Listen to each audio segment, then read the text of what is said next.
একদিন একটি রাজ্যই একটি বড় পরীক্ষা অনুষ্ঠিত হচ্ছিল, যেখানে রাজা ঘোষণা করেছিলেন এই পরীক্ষা যিনি সবচেয়ে বুদ্ধিমান তাকে পুরস্কৃত করা হবে। রাজ্য অনেক বিখ্যাত মেধাবী মানুষ ছিল, তারা সবাই পরীক্ষার জন্য প্রস্তুত। পরীক্ষাটি ছিল খুবই সহজ, তবে তা ছিল একটি খেলা।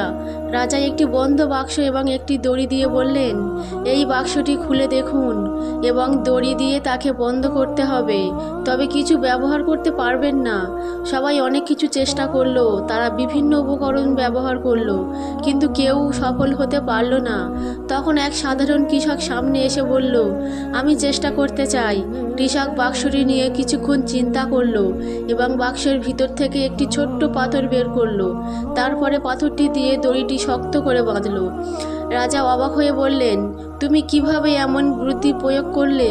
কৃষক হাসি মুখে বলল, যতটা সহজ ততটাই শক্ত।